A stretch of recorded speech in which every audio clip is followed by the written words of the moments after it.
वीर्यं करवावहै तेजस्विनावधीतमस्तु मा विद्विषावहै। ॐ शान्ति शान्ति शान्तिः। ॐ सदाशिवसमारम्भां शङ्कराचार्यमध्यमाम् अस्मदाचार्यपर्यन्तां वन्दे गुरुपरम्पराम्।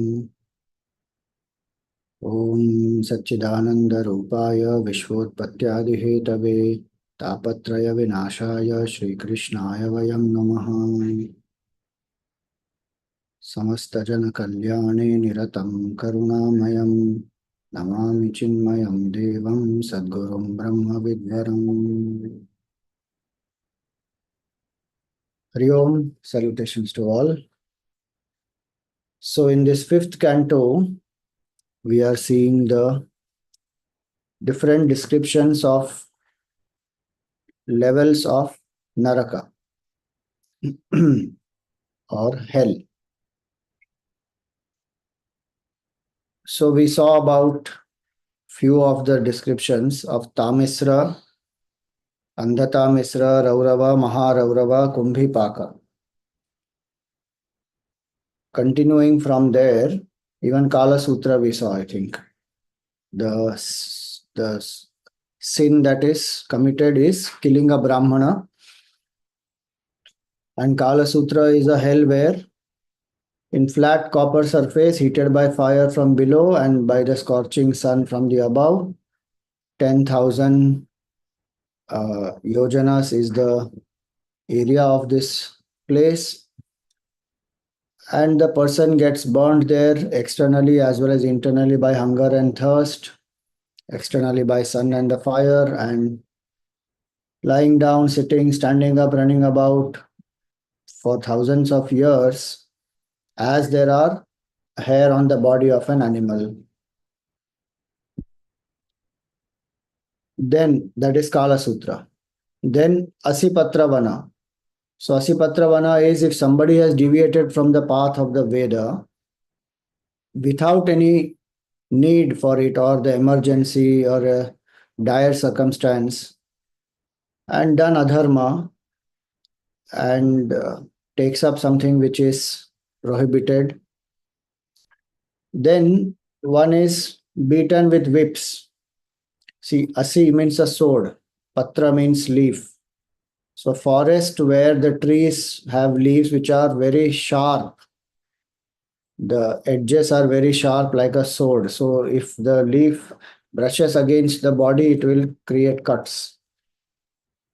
So like that. So the whole body is cut with palm tree leaves like sharpened swords. Injured, fainting at every step, the person cries out loudly. Then if a king or governmental representative punishes an innocent person or inflicts corporeal punishment on a Brahmana, then that is Sukaramukha. So the limbs are crushed as sugarcane is crushed to make the juice. One cries pitiably and faints like an innocent man undergoing punishment. How that innocent person was punished, similarly this person will go through that pain. Again, I am saying we have done this long, in detail in the introduction that these are various stages, various levels of consciousness, and these are not only symbolic. The idea for us here is the main principle is that we focus on following dharma and not deviate from the path of dharma, which is good for us, which is good for others. If somebody says, but Vedic knowledge is ancient, then there are smritis, etc., which are written to apply the same principles in our daily life. And again, ignorance of the law is no excuse.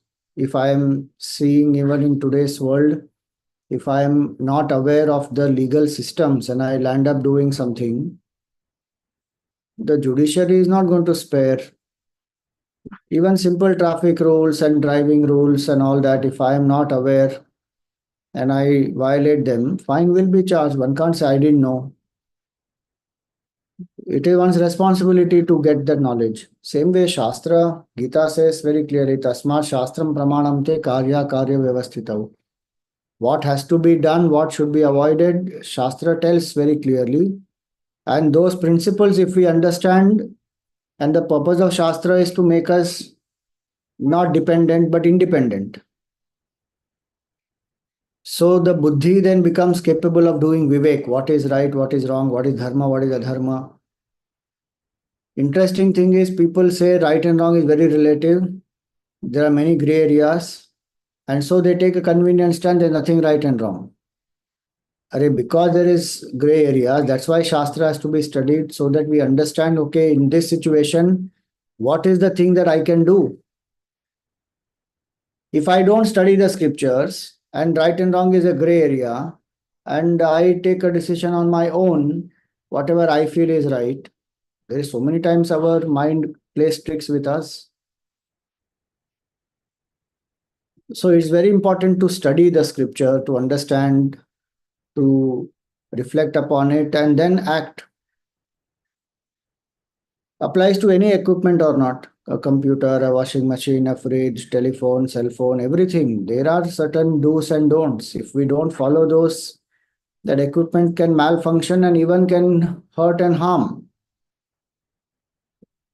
So many times it is said, a simple example, while talking on the phone, don't charge the phone. But people don't listen. Now the phone gets heated up.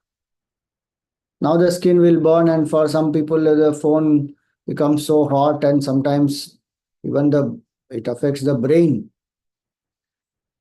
Sometimes the AirPods and all that, very dangerous. For a long time one wears it and one listens. It becomes heated and sometimes they blast also. Create such terrible suffering for the person. Then one can't say, I didn't know, I didn't. Ignorance is not an excuse. One has to find out. Same way here. Some of these may look weird to us, but the purpose is to understand. It's not fear psychology only. Purpose also is to understand that we must open the scripture and read, understand what is right, what is wrong, because buddhi has been given to us. How to use that buddhi. And because we have karta bhav, we will be the bhokta. We have to experience the result of our actions. So if I act irresponsibly, the consequence will come. This is about choice and consequence. This is not about creating fear. Some people read some of these portions and they think the scriptures are talking all unnecessary, useless things. The very purpose gets defeated. The scripture is saying this so that we become cautious and then we read the scripture to know what is right and what is wrong. And that's why sometimes the Mahatmas come, the saints, sages, they all come and then they speak to us in a language in which you and I can understand. Sometimes these things we may not be able to understand directly. But not that these are some things which are mystical or, not experienceable. Sometimes people say that, where is heaven and hell? Who has experienced? Show me one person who has experienced heaven and hell. If you show me that person, then I will believe in the existence of heaven and hell. Because there is nobody who has experienced, it is all symbolic. They don't exist at all. It's all only in the mind. Then show me one person who has seen Big Bang. Show me one person who has experienced how galaxies are formed. There are scientists who will predict certain things and based on certain calculations, and then they will say this many million years ago, this happened, that happened. That is still external. This is so much more subjective. And if you want to, one can experience. There are enough people who know to do astral travel and this and that, and you can go and travel wherever and see what all is there and then come back. Then be ready to apply all those sadhanas and do all those things and then go where you want to experience. Now go experience heaven, go experience Brahmaloka, go and experience any of this hell. But just to dismiss it because it one thinks that no, this is not appealing to my intellect. Our intellect is so small. Creation is very huge. What you and I know about creation, even through science, is minuscule of what the creation actually is. And if we think we know it all, that is ignorance. So if Shastra said this, we are not saying to have complete faith without any logic, reasoning. There is a logic, there is a reasoning, inquire, understand, grasp. What is the essence? Know that. And the whole purpose is only this, that we stick to the path of dharma.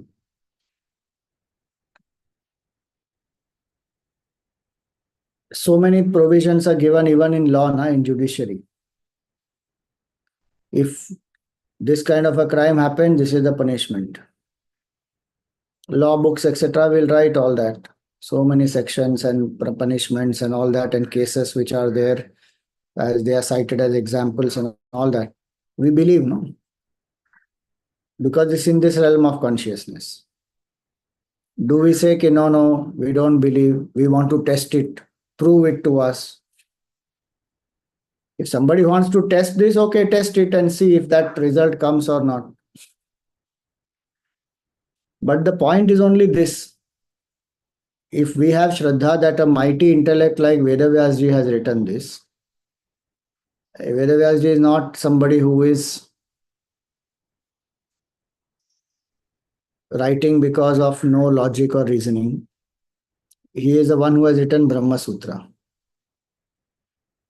The highest texts are Upanishads.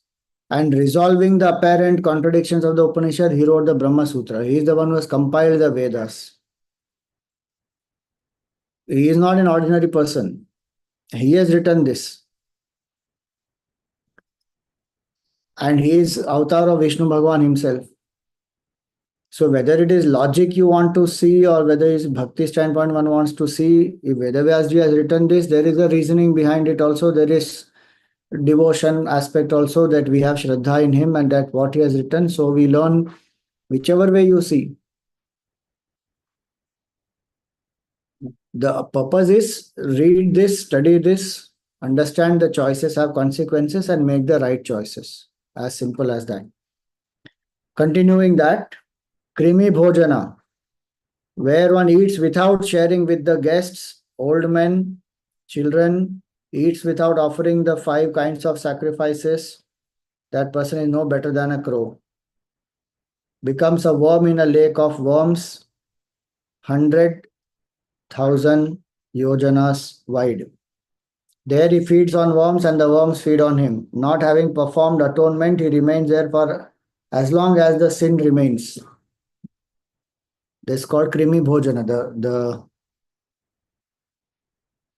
hell name is Krimi Bhojana. Then Sandamsha. So robbing a Brahmana or the others of gems and gold in the absence of an emergency. Even in emergency, it is not sanctioned, but sometimes people do. So the Yamadutas tear his skin with red hot iron balls and tongs. His entire body is cut into pieces. That is called tearing of the skin. Sandamsha. Then Tapta Surmi. Indulging in carnal pleasure with an unsuitable member of the opposite gender, anyone other than the spouse. Person is beaten with whips, forced to embrace a red hot iron form of a woman, and woman is forced to embrace a similar form of a man. All this I think we had done. I think in my book I marked it somewhere. The marker was somewhere else. I think this we did. Then indulging in carnal pleasure indiscriminately even with animals. Vajra, Kantaka, Shalmali, thorny silk cotton tree. Yamadutas hang him on a silk cotton tree and then pull him down so that the thorns very severely tear his body. See, what is the point of all this? Today we think that in the name of liberal thinking, openness, breaking the convention,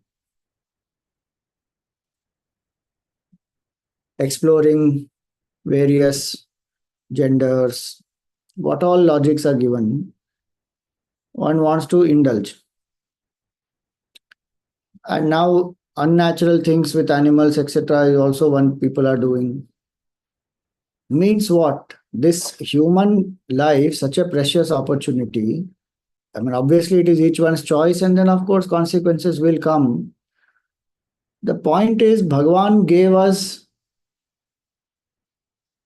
this human body. Over millions of years, one has evolved. And the body is not meant for only bhoga, the body is meant for sadhana, for service, to make a difference in the world, to make others happy, etc. This is complete body identification, selfishness to the core, and only enjoyment is the main purpose of life there. Because there is nothing else higher. So one is thinking of exploring all kinds of sensual pleasures at the body level, not only with the other human beings, with the other animals and creatures. Now, where is the mindset there? See, again, this is not like condemning somebody who is doing it and branding that person or ostracizing or terrorizing that person. The idea is that we take responsibility that, is there not something more better I can do with my life than waste them in this kind of pursuits where carnal pleasures with unnatural beings, I mean, unnatural carnal pleasure with different types of beings. For what? So this Vajra Kantaka Shalmali. This Vaitarani Nadi now, so many times that comes, Jiva has to cross Vaitarani Nadi and go, and if you do Dan here, then that Vaitarani Nadi you can cross. If nobody does Dan behind you, you will not be able to cross there. All that kind of things people tell. And then there's fear introduced in the minds of people. So what is the Vaitarani Nadi given here? So Vaitarani Nadi is that which surrounds the hell, full of very, very terrible aquatic creatures, crocodiles and sharks and whatnot. So neglecting one's prescribed duties and breaking the dharmic principles, despite being born in a very cultured, respectable, responsible family where this has been taught, or where the samskar is there and people know, what is dharma and adharma, and then knowingly one is breaking all these. Then one falls into Vaitarani Nadi where aquatic creatures eat him. Because he is very sinful, he cannot leave his body and he suffers terribly, remembering his past sinful activities. That river is not filled with water. Look at that. The river is filled with stool, urine, pus, blood, hair, nails, bone, marrow, flesh, and fat. Terrific. Then Puyoda, disgusting ocean. So if the husbands of Shudra women live like animals without good behavior, cleanliness, or regulation, he is put in an ocean filled with pus, stool, urine, mucus, saliva, and similar things. There he is forced to eat those disgusting things. Hare Ram. Even reading this is creating such disgust in the mind. Imagine the jiva who goes through all that. Pranarodha, arrows. If men of the higher classes take their pet dogs or donkeys to hunt and kill animals unnecessarily, the Yamudutas make him their target and pierce him with arrows. Because they killed the animals with the arrows, they will go through that. Yamadutas will kill them with the arrows. One of the things you will see here in some of these places, it is what sorrow we have inflicted on the others, that same sorrow we get in punishment. That is one. Sometimes it is also the same jiva, like you saw, that in case of non-vegetarian, that it was explained. This Kala Sutra, not Kala Sutra, sorry, this one, the Raurava. So the animals whom one has eaten, they only wait and they kill this person who has eaten non-vegetarian. Now, when we say this, people will take offense and they say, no, no, this is not correct and this and that. It's up to you to believe, not believe. The Shastra is saying it, I am explaining that. Now, if one wants to argue, because some people argue only for the sake of arguing. And the same people will say, Deepavali mein don't burst crackers, our dog is feeling very scared. But you don't stop eating chicken and meat and mutton and this and that. And you are scared of, you are telling us that dog is scared and only in Deepavali your dog gets scared. In New Year, your dog doesn't get scared. In IPL cricket tournament, your dog doesn't get scared.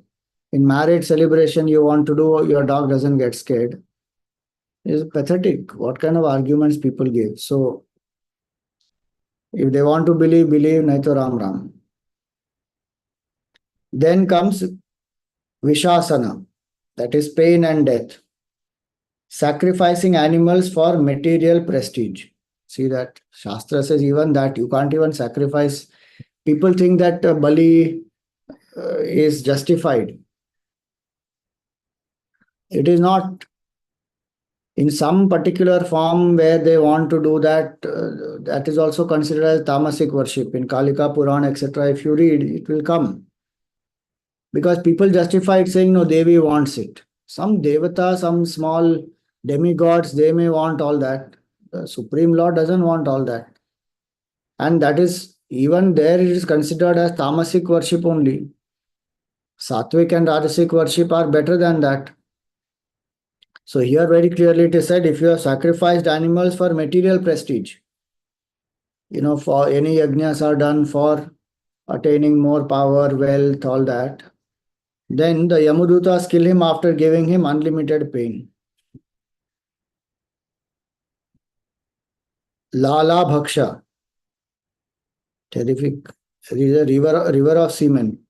If a foolish Dvija forces his wife to drink his semen out of lusty desire, Rama, he is thrown into a flowing river of semen, Shukranadi, which he is forced to drink. Sara Meyadana, 720 dogs with teeth as strong as thunderbolt. If one is a thief, arsonist, poisoner, or government official who plunders mercantile men, meaning merchants and businessmen or anybody, one loots them. Looting does not mean only in some forest they are getting looted. Anyhow, they will loot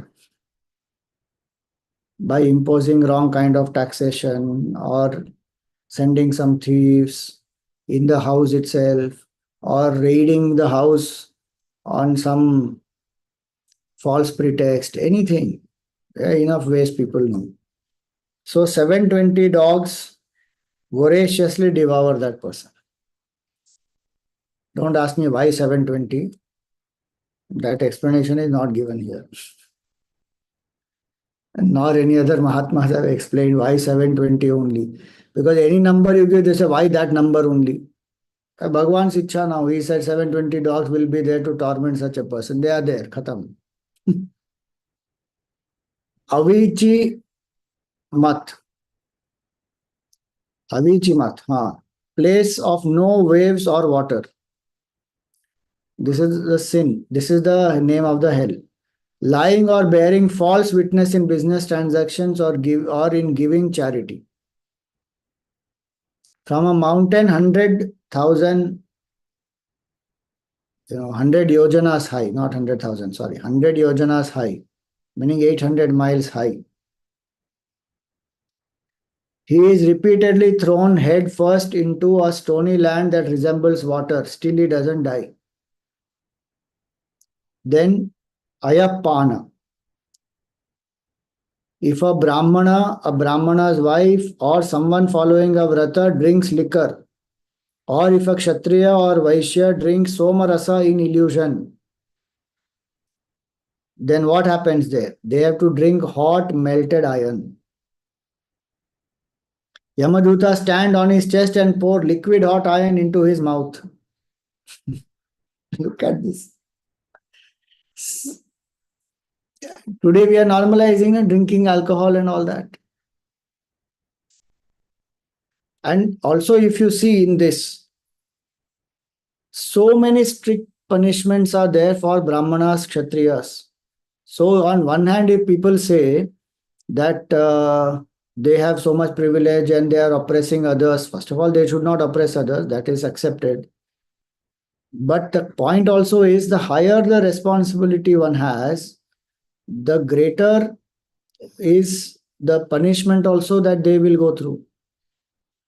The fall from heights is much more painful than from a lesser height, no?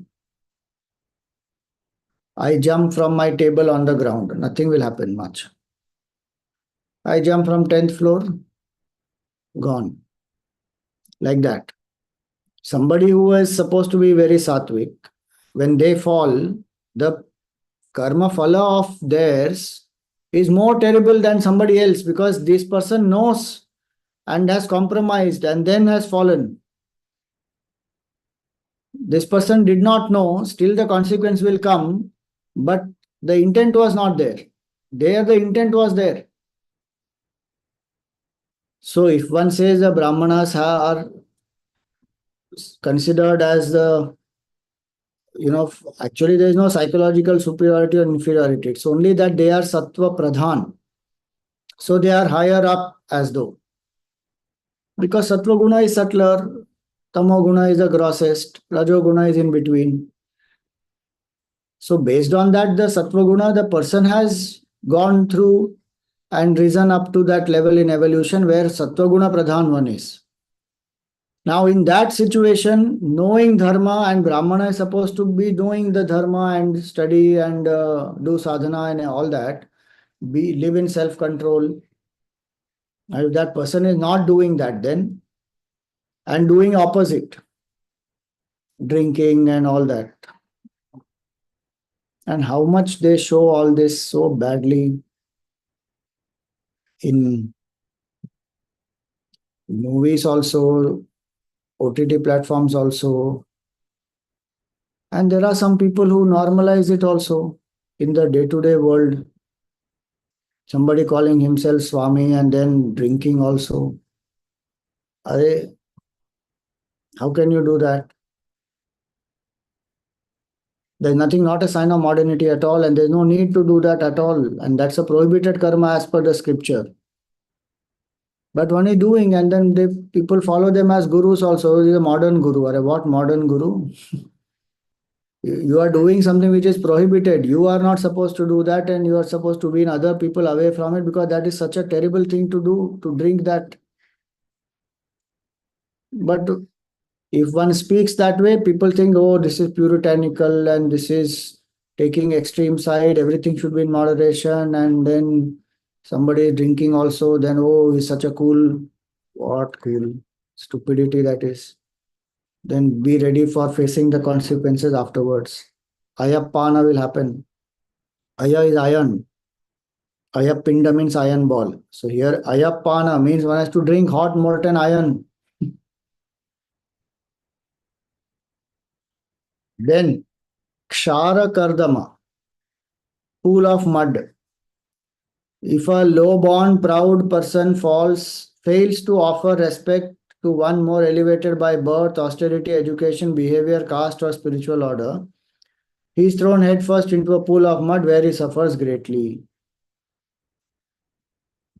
Again, the point here is that it's not physically or literally only. The idea is the guna. Please remember,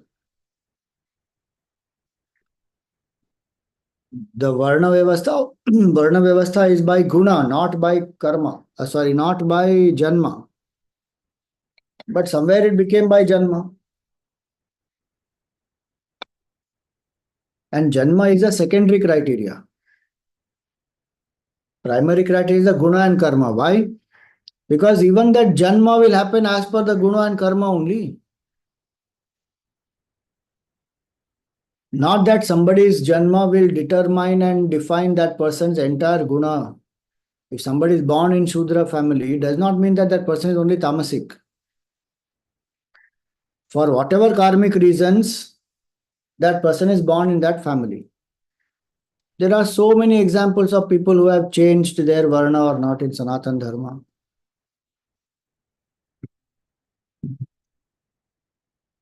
Vedavyasji is born to fisherwoman, but he compiled the Veda. His father is a rishi, and he is born as a child of both of them, Parashar Rishi and Satyavati. But we revere him. We don't think that he is a Shudra. Like that, there are many examples. I don't want to get into that discussion right now. I've done that many times before also. But the point here is that somebody who is a tamasic person, if a tamasic person, insults, like it is said here, no, does not offer respect to a person who has austerity, education, behavior, spiritual order, etc. And birth, yes, of course, it is written birth here also. But again, as I'm saying, it is secondary criteria, not the primary criteria. Primary criteria is your guna and karma and the purushartha that we have now, with which I can lift myself from a tamasic level to a rajasic to a sattvic to beyond that also. And so that if a person does not value that sattva guna, that is harmful for that person only. The whole point is, it is not that the wise person needs respect. A wise person is really wise if spiritual maturity and education and austerity, etc., one has done. What does spiritual order and maturity say? You be equanimous, tulya ninda stutir mauni santushto yena kenachit. In Ninda and Stuti, one is same, Tulya Ninda Stuti. Mauni, one is silent. Santushto Yena Kenachit. Whatever one gets, one is happy with that. That's the higher Brahmanical tendency or a Bhakta tendency. So that person doesn't want. But in the scheme of evolution, if a tamasic person does not value what is sattvic, this person can't rise. That's the main understanding, that clarity one must have. Otherwise, one thinks that then one misunderstands it. Then one thinks that, oh, Brahmana wants respect, and if Brahmana is not respected, Shudra will suffer. This is oppression. That is not the intent. We have to understand very clearly, because who is a Brahmana? Brahmani charatiti Brahmana, that's the highest definition. One whose mind revels in Brahman, who doesn't bother only about this illusory world then. Second, one whose mind is highly sattvic. Highly sattvic person doesn't make matter to that person whether you respect him or praise him or criticize him. One will take it at face value and do what needs to be done, ignore what is not required. Then only that person is actually living a higher way of life. Now, Rakshogana Bhojana is cut by Rakshasas and becomes food for them. Who? Sacrificing human beings to Bhairava or Bhadrakali and eating the victim's flesh. See, that's so clearly given. Narabali, not accepted. And the deities are mentioned, Bhadrakali and Bhairava, because people think that they need this. And then in the name of that, they do any violence. Now the victims in the form of Rakshasas, meaning his victims, the person who has done the Bali. Those victims, means those who got killed, those victims in the form of Rakshasas cut this person who offered the Bali to pieces with sharpened swords, drink his blood, dance and sing in jubilation, just as he did to them previously. This is what I said. Many of them you will see it is a reciprocation. And why the reciprocation done? Only so that the jiva understands that two things. My karma, if I did not feel the pain of the choice that I made, then in the consequence, let me go through that pain. Bhagwan's Vyavastha, I said that you go through that pain so you understand, so next time you don't do this. Oh, Swamiji, will we remember next time which karma, what happened, the lessons, how will we know? We don't need to remember the incidents and which jiva had gone through what suffering because of me, and then how did I get back that in punishment. We don't need to do all that, no need to know all that. The impression of that will be there on the mind where the person says, no, I don't want to do this. And that Bhagwan's job it is to ensure that that person through this punishment comes to learn that lesson. Now, if somebody doesn't want to learn the lesson, till one doesn't learn the lesson, life has one way of bringing back the same thing again and again. So one will learn. At some point or the other, one will learn. And again, coming back to the one of the most important points of this whole thing, read the scripture. If we read the scripture only, we know this karma brings this consequence. And since the mind will go ahead, one will remember, oh, this is the karma that I did. That's why I'm going through this now. And lastly, if one forgets, don't worry, Bhagwan has enough methods to remind us. There he will tell, for this karma that you have done, this is the result you are facing. Now go through this. That Bhagwan Vyavastha he will do. Now, why? We don't have to worry about that. That his systems are perfect. That he will make the jiva realize. Then Shula Prota, needle like lances, not needle like sharp lance, like a spear. There is Shula. Shula means like how we say, Trishula, like that, pointed edge, that.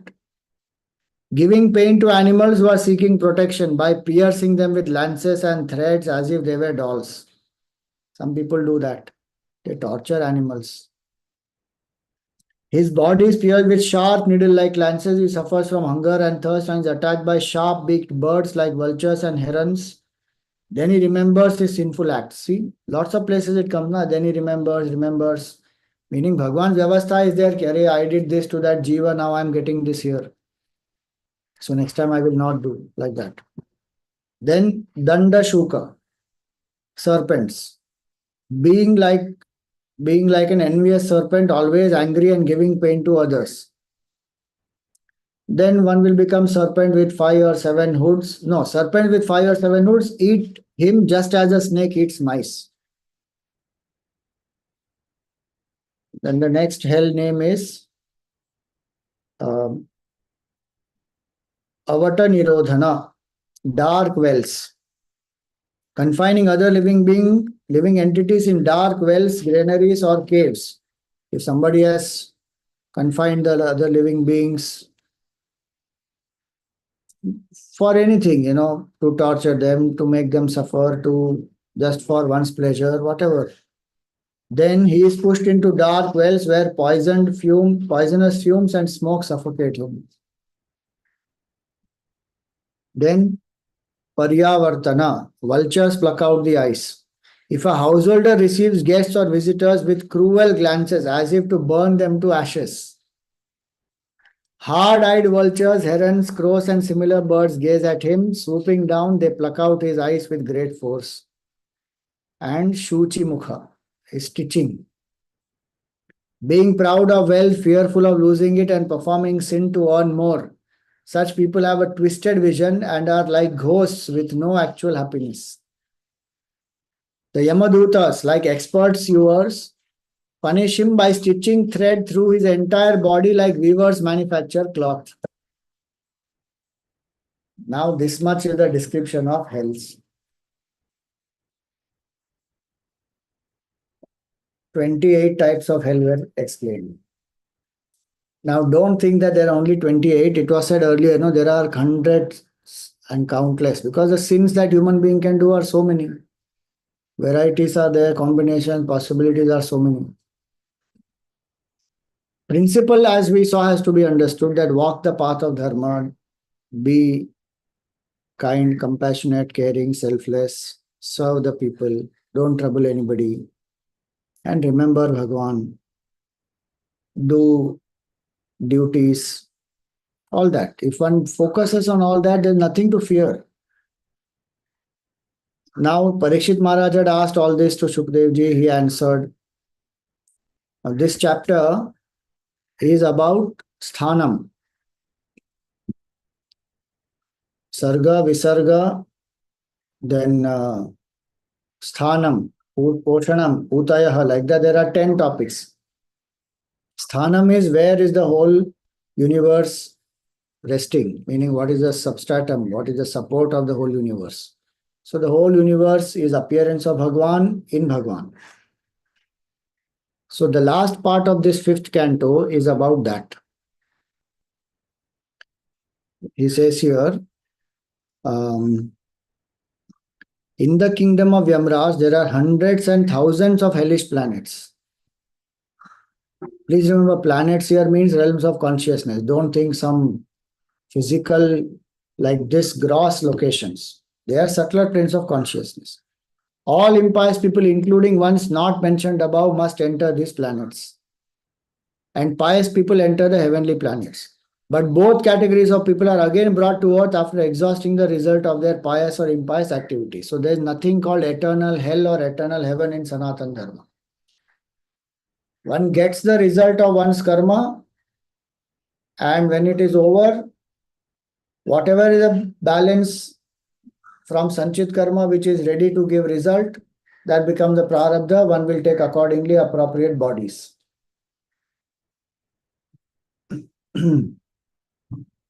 And the evolution journey continues till one doesn't realize oneness with the Supreme. So now he says that in the beginning, the cantos 2 and 3, Shukadevji says, I have described the path of liberation. In the Puranas, the Virat Roop, which is like an egg divided into 14 parts, is described as the external body of the Lord. It is created by his energies and the qualities. So 14 is generally said. So Earth is in the center, as though 6 planets above Earth, 7 planets below the Earth. Planets meaning lokas. Better to use the word loka. But always remember, this description in this canto said that after this, between above Earth 6, below Earth 7, and below that these 28 are there. This whole thing is Virat Roop, which means Bhagavan only is appearing as all this. So though it may be Amadutas and others who are doing whatever they are doing, they all are appearances of Bhagavan, and through Bhagavan's power only all this is being done. In our Sanatana Dharma, punishment is not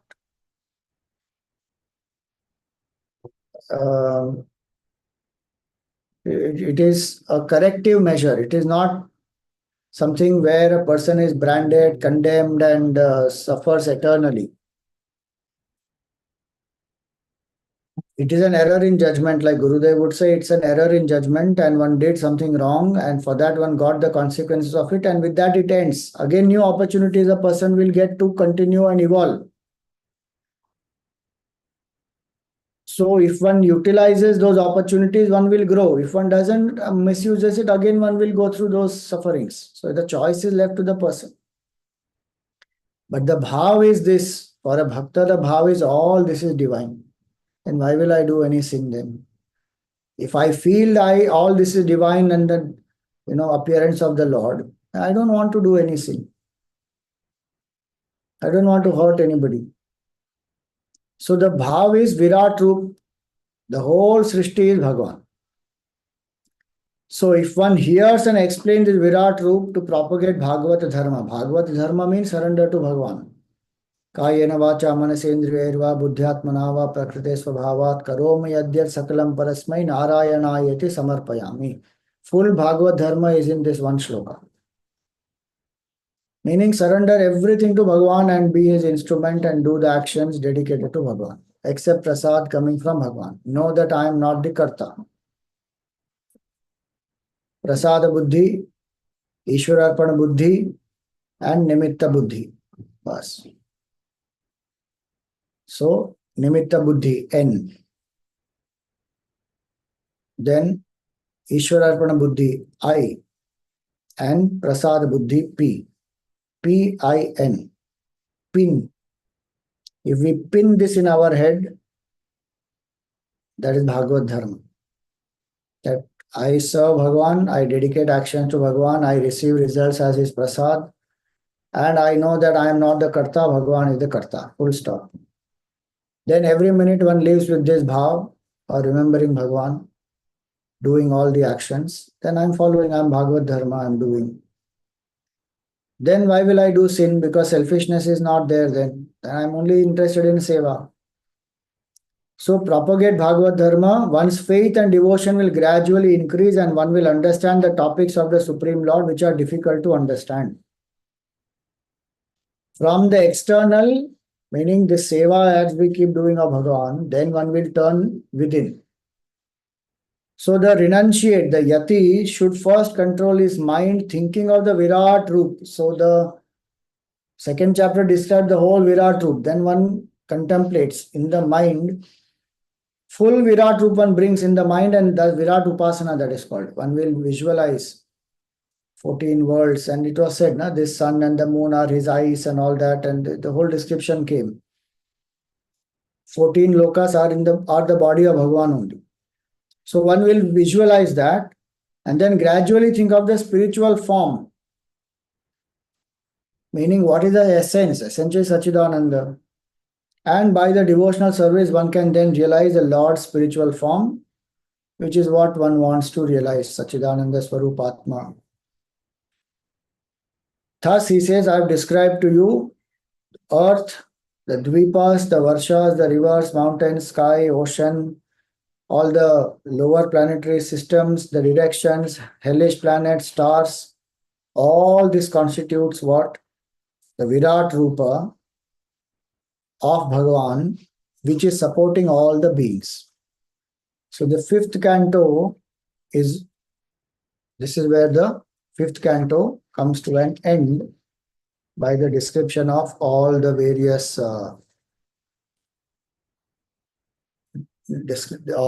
types of hell, as well as Shukadevji comes back to the main purpose. That what should one do? One should meditate on this whole Virat Roop. And the idea of that is what? In the bhavana that this whole thing is Virat Rupa Bhagavan, I lose my individuality. There's one Nam and Roop now we have already identified with. That goes away when we meditate on the whole form of Bhagavan and with bhavana when we do. If we find that Virat Roop is very difficult to remember all this and then to visualize and then think of this whole appearance as divine, then the same Bhagavan is appearing as a Ishta Devata also. Remember the Ishta Devata. So that's where we end this fifth canto. With Bhagavan's Kripa, this has come to an end. We will read once again the first chapter of fifth canto, the first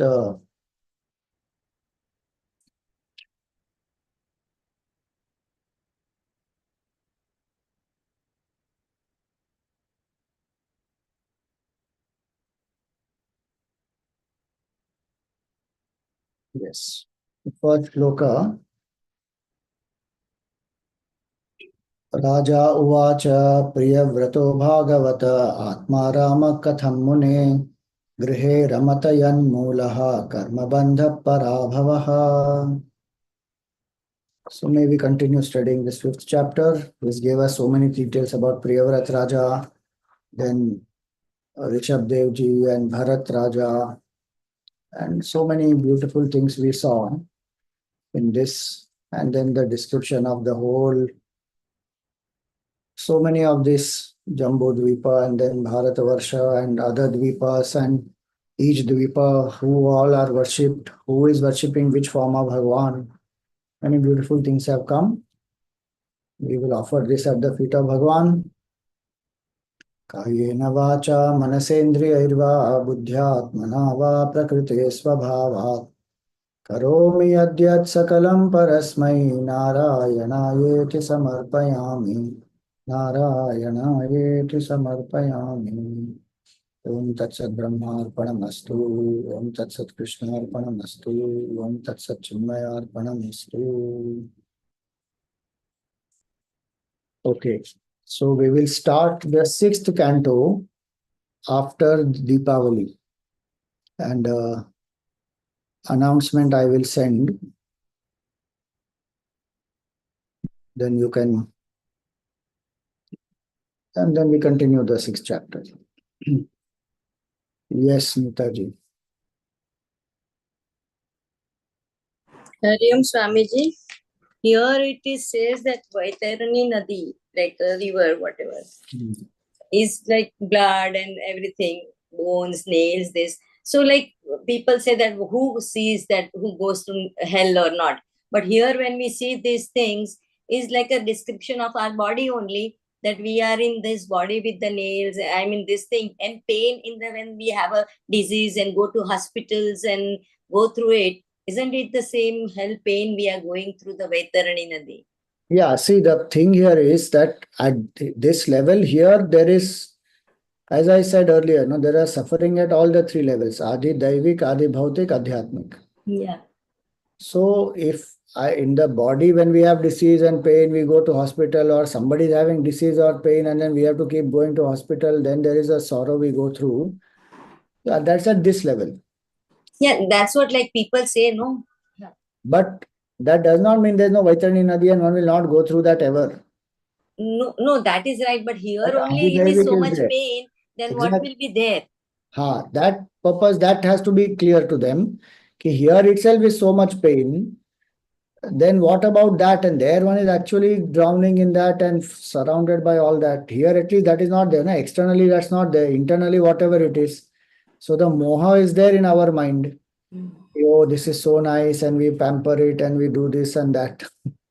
Then people can think also that there after we leave body here, there who like can feel the pain.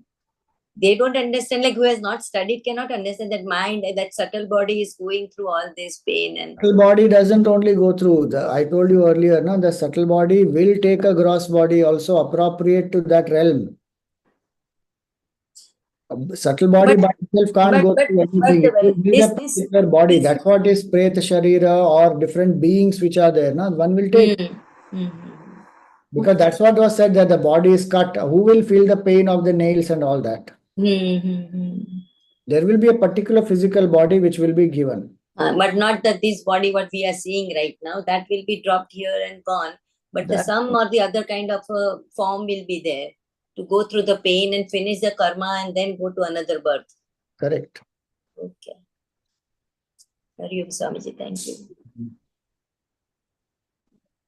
Yes, Jyotsna ji. Hariom Swamiji, I wanted to ask that all these lokas which you were describing, this happens before we take birth as a jiva again, like all those various things which you said after the Between death and next birth. all those hellish Or, things. yeah. Hmm. Yeah. So actually, we won't experience it. We won't know that we have gone through it, will we then? Of course, we will know because who is that we? That we is the jiva. The mind and intellect is the same that goes ahead. Right. Only body differs. So, but say in this birth, I will not know that I've experienced whatever those hells that you have described after the 7 lokas below that. So if you are saying in the new birth, I will not remember my Yeah. suffering in the hell. That's what you are asking, right? Yeah. So that is Bhagwan's kripa that I don't need to remember those specific experiences, but the impressions will be there in the mind. Where, because it was said, no, this person remembers the sins while going through the punishment. That time the mind will have an impression saying, next time I'm not going to do this. So in this life, when the person is born again, then that person either has a certain hesitation to do something or is not comfortable doing it or straight away rejects it because depends on that impression. So I don't need to remember the past experience. Like Gurudev used to give a very clear example for this. He would say that, do you remember what you ate 30 days back, in the breakfast time? You don't remember that. But the net result of that is what? Your body is in a particular condition right now because of the food that you have eaten over so many years, right? Same way, different experiences that the jiva has gone through, the impressions are there in the mind when the jiva has gone through those experiences. And that impression makes that jiva choose some things and not choose some things. And so you will find that some jivas don't, you tell them anything, they will not touch alcohol. And some jivas, you don't have to tell them anything, they will run and gravitate towards that alcohol. because there is some kind of a impression in both their minds are different.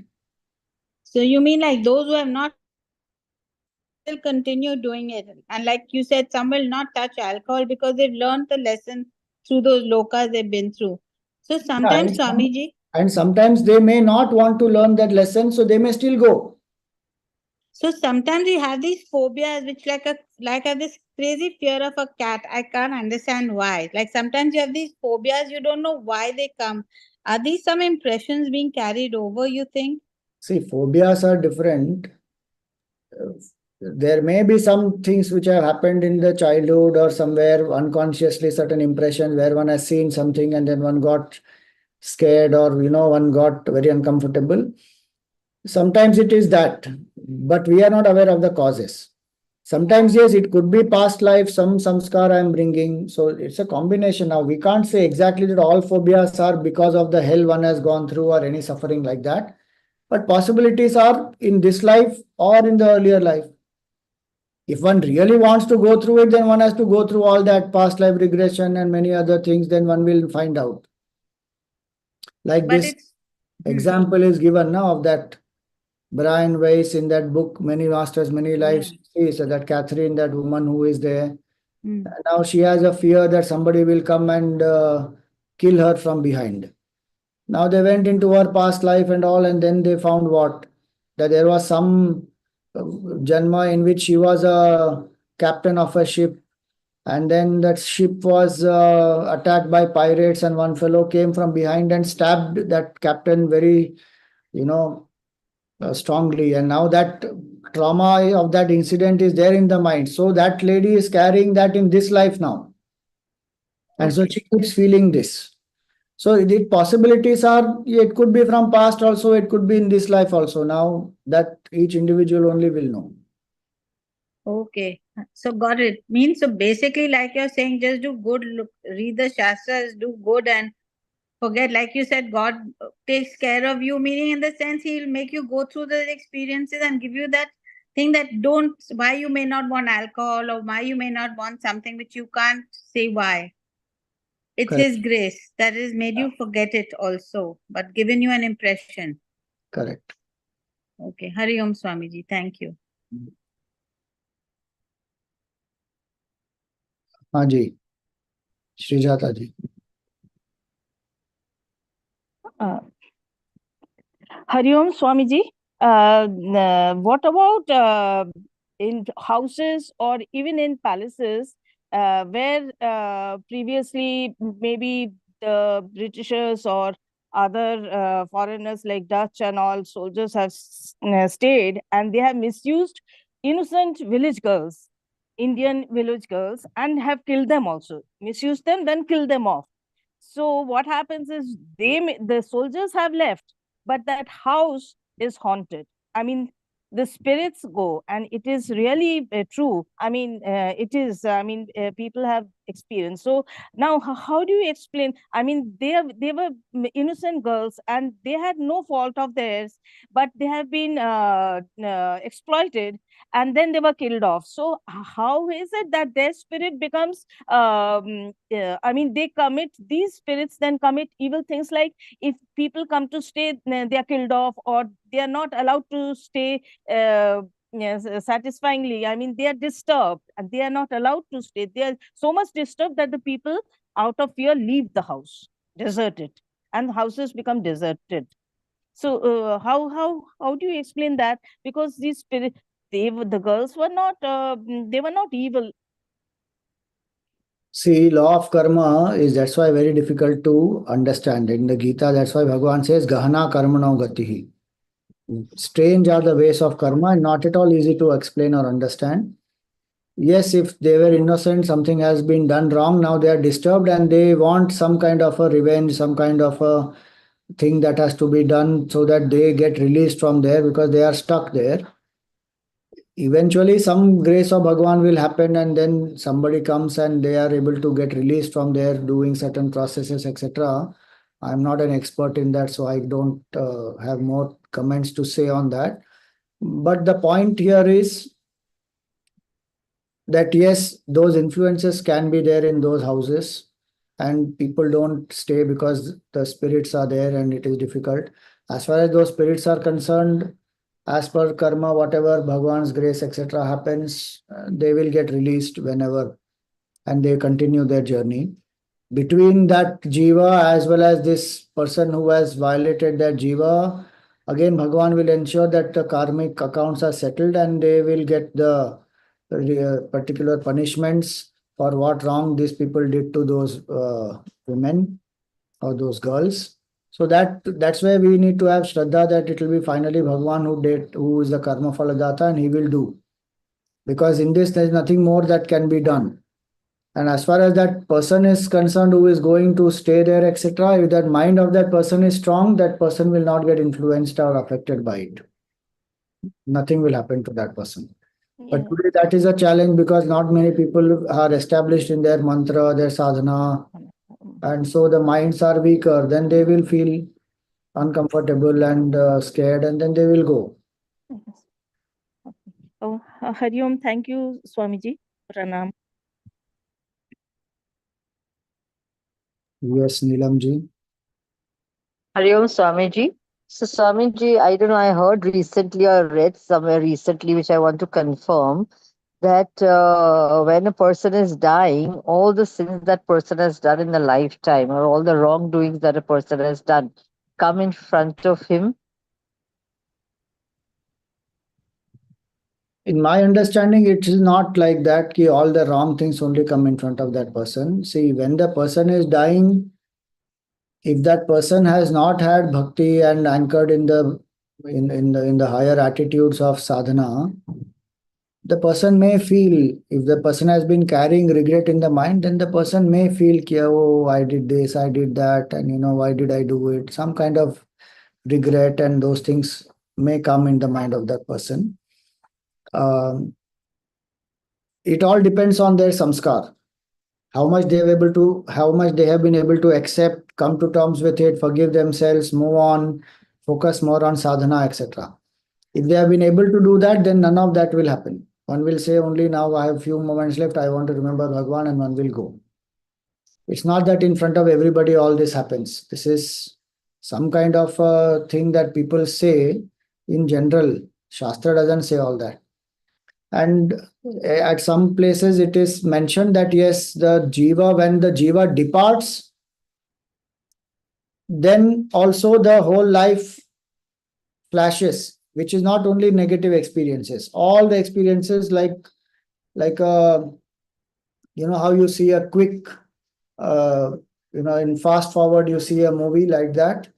One will see this whole life and pick the lesson that one has to learn before one carries on to the next part of their journey, which is why I said that Bhagavan will ensure that certain impressions and experiences they get into the subconscious and into the unconscious mind also, which will then help that jiva to make the appropriate choices in future. So that is said, and that is even confirmed by many of this researchers like Dr. Raymond Moody, where he had done this whole experiment on some 2000 people, and he is the one who coined that term called near death experience, NDE. So those who have left out of the body, who have been declared dead clinically, but who have again come back and who have then explained okay, this is what happened, and there they say clearly that life flashes through and one learns the lessons, but one is in the presence of a very accepting, compassionate, divine light where there's no feeling of fear, guilt, and all that, and one is able to learn, accept, and then is ready for the next part of one's evolution. And in this case, it was that they had to come back into the body, so then they came back. But once they come back into the body, then they realize that what all I really valued is actually useless, whether it is money or power or position or things. What really matters is love and compassion and service and oneness. So then their whole outlook towards life has changed. Whether they were believers, non-believers, having philosophical background, not having, all different kinds of people from different cultures across the world have explained the similar things. And he brought out a movie also called Life After Life. He brought out a book also, which is even there today, Life After Life, and some many other books are there. So my understanding is those things happen where the life flashes fully once the body has once the jiva has left the body. While one is in the body, it will be the predominant thought process which one is having, which is what will come. So if somebody is very attached to their family or children or any particular person, then those thoughts will keep coming to that person, and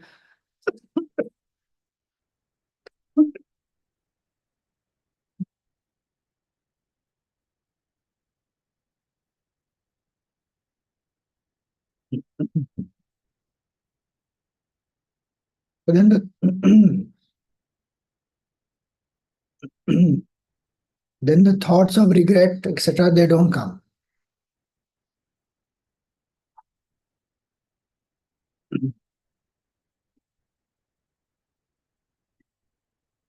Okay, last question. Pranam Swamiji. Swamiji, I just wanted to ask that how can we do prayashchit karma for those karmas that we have already done earlier, for so that we don't have to bhogo it when we go. So if we can we do that prayashchit karma now in this life, so that we don't have to bhogo that karma going further? For instance, eating non-vegetarian earlier, so we have caused violence to those animals. So how can we compensate now? So the Shastra says very clearly that karma which has been done, result has to be faced. You can't cut out that result. Prayaschitta karma will reverse only the tendency to create that, to do the new karma again. So different karmas have different prayashchittas given in the scriptures. Some of the simplest things are Nama Japa is one of the most powerful prayashchittas. Some places it is Dan, Upvas, Tirtha Yatra, Ganga Snan, like that different types of things are there. Prayaschitta literally means atonement for a sin. It will not absolve the person from the punishment or that karma phala that has to be got. It will only remove the impression in the mind which will otherwise prompt that person to do the sin again. One. Two, it will equip that person to deal with that negative consequence in a more balanced and a stronger way. Three, it will build our bond more with Bhagavan, with the higher power, so that we don't do further such karmas when we see Bhagavan in everyone. And eventually, if a person comes to realize the truth, obviously, then all the karmas get nullified. If one comes to wake up to the truth before that fructifies, then of course everything is burnt away. But till that point in time, if the realization has not happened, till that point in time, whenever that karma will fructify, that result will come. And so that one has to be ready to deal with that. From the moment one has transformed and one takes up to the higher way of living, from that moment we have to start doing our sadhana, live in a sattvic way, follow the things given in the scriptures and leave the rest to Bhagavan, because when which karma fructifies, we don't know. And more than that, what we should do, we should focus on realizing oneness with Bhagavan. That's the main thing. Everything else will fall into place after that. And Bhagavan will take care of the rest then. Then we don't have to worry. As long as we don't repeat that thing again. And we have changed. We said, okay, now this, at some point I did not know. I lived in a certain way. I ate certain things. Now I don't want to do that. I have changed. First, then one has become sattvic and one follows the sattvic lifestyle. Whenever some result has to come, it will come. We will deal with it at that point in time. And Bhagavan's grace is there. I will go through it. The prayer, etc. Gurudev also always used to say it is like a, Gurudev gave the example of a boat. He would say prayer is like a boat. If you are sitting in the boat, the waves will still come and lash at the boat, but you are safe, protected inside because you are in the boat. Same way, if I anchor in the bhav that I am remembering Bhagavan and my job is to focus on the Lord, now some negative karma phala, it will come. Our focus remains on Bhagavan. Then we are absorbed, we are capable of handling that much better. So the other example Gurudev would give is it's like the shock absorber. So the ditch the car goes in, but if the shock absorber is strong, then the impact is not that much on the person. So prayer, tapasya, all the prayaschitta, etc. will become like that shock absorber. So we should focus on that. The rest will happen whenever it has to happen. Okay.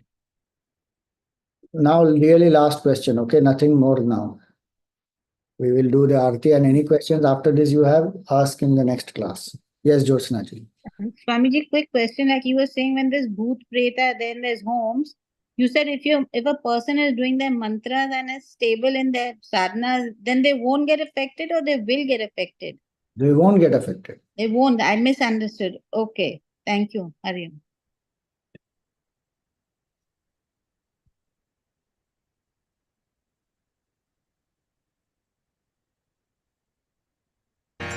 मंगल आरती प्रिय रमती मंगल प्रीति रीति धूम की मंगल कांति हसनी दसनन की मंगल मुरली दीना धुन की मंगल आरती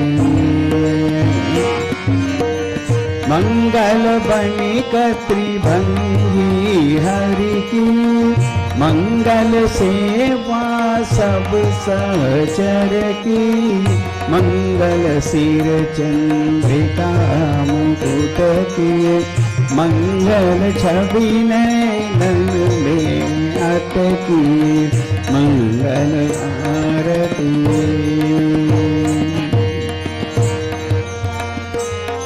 पभी अंग अंग की मंगल गौर श्याम रंग की मंगल अति कटि पियरे पट की मंगल चितमणि नागर नट की मंगल आरती मंगल शोभा कमल नयन की मंगल माधुरी मृदुल पैन की मंगल वृंदावन मद अटकी मंगल क्रीडन जमुना तट की मंगल आरती मंगल चरण अरुण तरुवन की मंगल करणी भगति हरिजन की मंगल जुगल प्रिया भावन की मंगल श्री राधा जीवन की मंगल आरती प्रिया प्रीतम की मंगल प्रीति रीति डोल की मंगल आरती मंगल आरती राधावर कृष्णचंद्र भगवान की जय।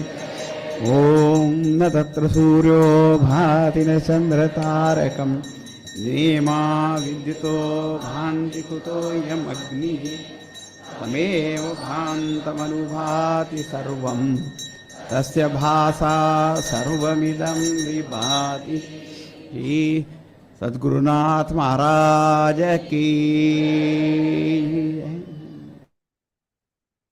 ओम पूर्णमदः पूर्णमिदं पूर्णात् पूर्णमुदच्यते पूर्णस्य पूर्णमादाय पूर्णमेवावशिष्यते। ओम शांति शांति शांति। हरि ओम श्री गुरुभ्यो नमः। हरि ओम।